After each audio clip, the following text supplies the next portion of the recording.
Ultimately, Aston Villa's limp start to the year 2019 has probably cost them a chance of making the playoffs, but the last 8 minutes against Sheffield United will live long in the memory. Villa supporters had already seen a couple of comebacks for draws last month at Villa Park. Villa came back from 2-1 against QPR and 2-0 against Hull, but against the Blades, coming back from 3-0 down with just 8 minutes to go, was on another level. The finish to the game perhaps made up for the poor performance over 82 minutes that had preceded it. Still, with one glance at the league table, it doesn't take long for the late thrills to wear off. After a run of 1 win in 11 games, Villa in 10th place are drifting away to mid-table obscurity. Still, here's 5 reasons to be cheerful as Villa fans. 1. Last comeback in isolation, it was an epic finish to a game that Villa had until the 82nd minute had deserved nothing from. Coming back from 3-0 now with 8 minutes to go is not the kind of stuff that happens regularly in football. Villa's playoff hopes may be fading fast, but if you want to clutch at a straw, the late drama at Villa Park could potentially spark a revival in fortunes. With Jack Grealish waiting in the wings, surely this team can launch the kind of winning run that the likes of Bristol City and Hull City have mustered in this division. They'll have to, as Villa are very much in the last chance saloon. 2. Final rewards. While thousands had already left the stadium at the 82-minute mark, those villains that had suffered and were still sticking around were well rewarded in the final few minutes.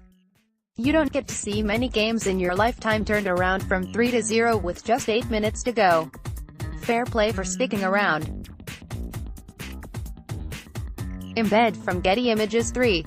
When is plenty. Tammy Abraham notched his 20-league goal of the season, which is the first time a Villa player has hit such a mark since Peter With scored 20 when Villa won the league in 1980-1. With's achievement was in the top tier though, so it would be foolish to compare the two goal-scoring feats directly. The astonishing thing is that despite Abraham scoring 20 league goals, it's only led to 10 wins for the team. It just goes to show how poor the defense has been. Unfortunately, despite his personal achievement, Abraham's goals won't count for much unless he scores a bunch more of them to help Villa gain some wins to launch a last-ditch playoff challenge. 4. Mings the Merciless. Despite reservations of Tyrone Mings perhaps needing games to get him into the swing of things, the loanee has hit the ground running and certainly seems to upgrade the Villa defensive backline. While a clean sheet was secured away to Reading, they are one of the lowest scoring teams in the division, so there is some context to be had there. Still, Mings' left foot has instantly brought more balance to the back line and the decent distribution from it has been evident too. At 6'5", he's also added an increased threat to Villa's set pieces, as nabbing the first comeback goal against Sheffield United proved. Like Abraham's goals though, Mings' loan period performances will ultimately only benefit Villa, if they make the playoffs. If he really impresses and Villa remain in the division, he may seek a move from Bournemouth to another Premier League team come next summer, at a price that Villa won't be able to match. 5. Mr. Impact. After a wayward cross or two after he came on, it was good to see Andre Green head home John McGinn's cross for the equalizer. Green has shown in both pre-season and on loan to Pompey this season, that he knows where the back of the net is.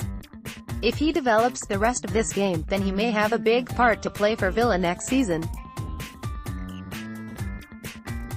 Expect Smith to blood him more as a starter, if Villa drop further off the playoff places.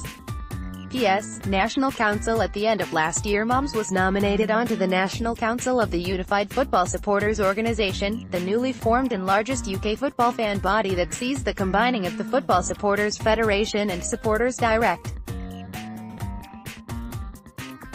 This Sunday was the first meeting of the National Council in London. Discussions on diversity, governance reform, the qualification for club ownership, Brexit's impact on football, deal or no deal, and an array of issues at Premier League, Championship, lower league and non-league level. Moms is looking forward to serving on the council for the next couple of years.